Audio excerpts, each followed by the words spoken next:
మంచు ఫ్యామిలీ గొడవలు ఇప్పుడు రెండు తెలుగు రాష్ట్రాల్లోనూ హాట్ టాపిక్గా మారాయి. వీరి కుటుంబ గొడవల గురించి ఇండస్ట్రీలో పెద్ద చర్చలే నడుస్తున్నాయి. అసలు మనోజ్ ఏంటి మోహన్ బాబును కొట్టడం ఏంటని, మరోవైపు మోహన్ బాబు రౌడీలతో మనోజ్ను కొట్టించడం ఏంటని, ఇలా అంతుచిక్కని ఎన్నో ప్రశ్నలు టాలీవుడ్లో దుమారం రేపుతున్నాయి. డిసెంబర్ 8న ఉదయం మంచు మనోజ్ పోలీస్ స్టేషన్లో మెట్లు ఎక్కడం, అది కూడా గాయాలతో వెళ్లి కంప్లైంట్ ఇవ్వడం తీవ్ర చర్చలకు దారితీసింది.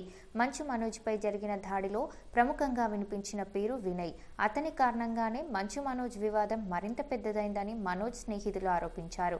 దీంతో అసలు వినయ్ ఎవరు, అతను ఏం చేస్తూ ఉంటాడంటూ నెట్లో ప్రజలు తెగ వెతికేస్తున్నారు. వినయ్ అసలు పేరు వినయ్ మహేశ్వర్. మోహన్ బాబు ఎడ్యుకేషన్ ఇన్స్టిట్యూట్లో ఎగ్జిక్యూటివ్ డైరెక్టర్గా ఉన్నాడు.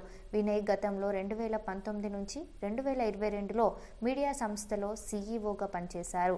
ఆ తర్వాత కొన్ని రోజులు ఇండియా టీవీ గ్రూప్ ఎగ్జిక్యూటివ్ సీఈఓగా కూడా విధులు నిర్వహించాడు. ఇక ఇప్పుడు వినయ్ మోహన్ బాబు యూనివర్సిటీతో పాటు 24 ప్రేమ్స్ ప్రొడక్షన్ సంస్థ మేనేజింగ్ పార్ట్నర్గా ఉంటున్నాడు.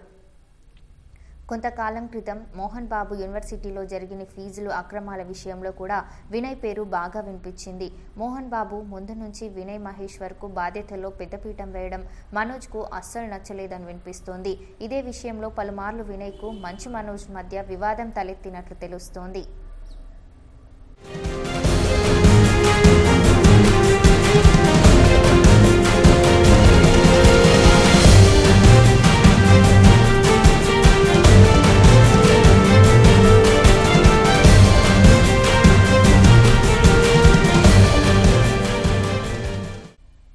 ఇక మొన్న జరిగిన గొడవల్లో వినయ్ మనోజ్పై చేయి చేసుకోవడంతో పాటు అసభ్యంగా తిట్టాడని మనోజ్ ఫిర్యాదు చేయడం చర్చనీయాంశమైంది.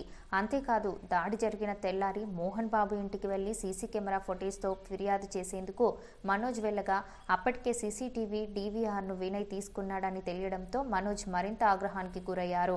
ఈ క్రమంలో మనోజ్, మోహన్ బాబు పోటాపోటీగా ఒకరిపై ఒకరు పోలీసులకు కంప్లైంట్ కూడా ఇచ్చుకున్నారు. ఈ తరుణంలో మోహన్ బాబు నివాసం వద్ద మంగళవారం జరిగిన ఘటనలు మరింత ఉద్రిక్తతను పెంచాయి. మనోజ్ గురించి మోహన్ బాబు ఒక ఆడియో రిలీజ్ చేయడం ఇప్పుడు చర్చనీయాంశంగా మారింది. దానికి దీటుగా ఆధారాలతో సహా ప్రెస్ మీట్ పెడతా అంటూ మనోజ్ ప్రకటించడం ఇప్పుడు హాట్ టాపిక్గా మారింది.